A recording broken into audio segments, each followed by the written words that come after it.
Okay, so wow, Mexico just extradited like 29 high-ranking cartel leaders to the U.S. Yeah. I mean, this is huge. I This know. isn't just like another drug bust. This is a big deal, and it's happening right now. So we're going to do a deep dive into all of this. Okay. Like, why is this happening now? What does it mean for the drug war? What are the potential consequences? Yeah, absolutely. All really important questions. Yeah. And the timing is really interesting too, right? Yeah. Like this is all happening against the backdrop of the fentanyl crisis in the U.S. Oh, yeah, for sure. The fentanyl crisis is like a total game changer. Yeah. I mean, we've seen drug epidemics before, but fentanyl, Yeah.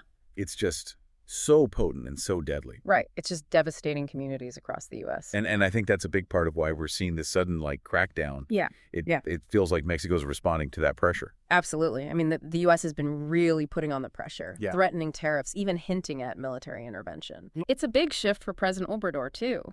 He used to be hesitant about extraditions. He wanted to focus on the root causes of drug trafficking within Mexico. Right. But it seems like the fentanyl crisis and all that pressure from the U.S. kind of forced his hand. So it's a high-stakes gamble for both countries, right? Definitely.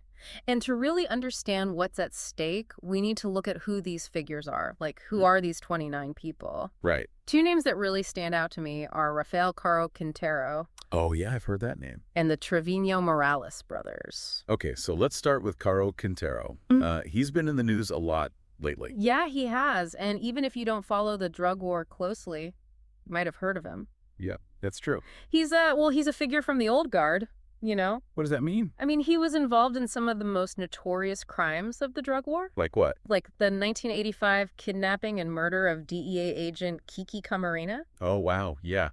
That was a huge deal. That case, like, really shocked people. Yeah, and it's still a symbol of how brutal and corrupt the drug war can be. And that case was even dramatized in that Netflix show Narcos, Mexico. Already, exactly. So his extradition is a big deal.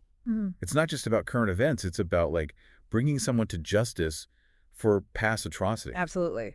And then you have the Treviño Morales brothers. They were the leaders of Los Zetas. Oh, I've heard of them.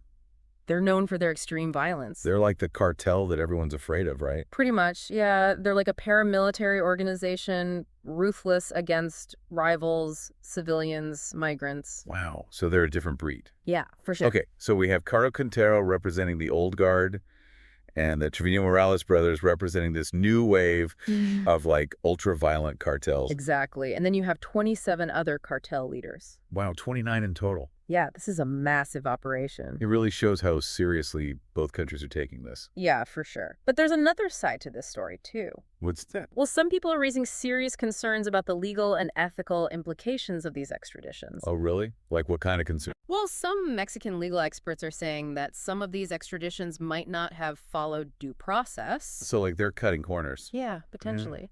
And they might even be violating Mexican law and international treaties. Can you give me an example? Sure. So Article 119 of the Mexican Constitution lays out very specific conditions for extradition. Okay. Like the requesting state has to make a formal request, and there have to be assurances that the accused will get a fair trial. So the concern is that they rushed these extraditions through. Exactly. And they maybe didn't follow all the proper procedures because of the pressure from the U.S. And that raises some serious legal questions. It does. And then there's the whole issue of the death penalty. Right, because Mexico doesn't have the death penalty. Exactly. And even though the U.S. has said that they won't seek the death penalty for these extradited individuals, Right.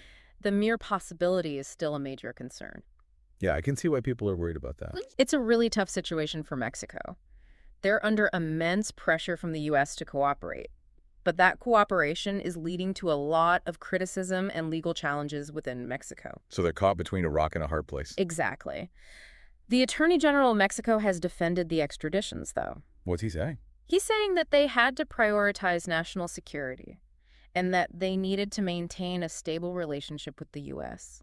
So he's saying that the ends justify the means. Kind of, yeah. It's a complicated situation with no easy answers. Okay, so we've talked about why this is happening and who these extradited figures are. But the big question is what happens next? Like, what are the potential outcomes of this mass extradition? Right. Is this going to actually cripple the cartels?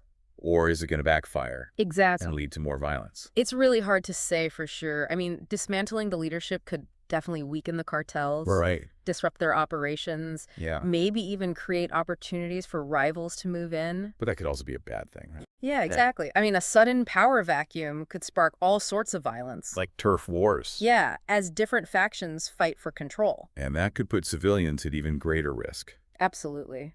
So it's a gamble. So what would it take for this mass extradition to actually work?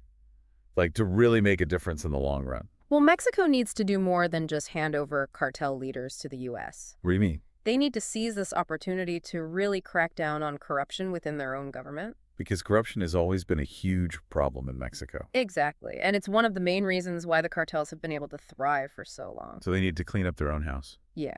And they need to address the root causes of cartel power, like poverty, lack of opportunities, weak institutions. So it's not just about law enforcement. Right. It's about social and economic reforms. It's about creating a more just and equitable society. Exactly.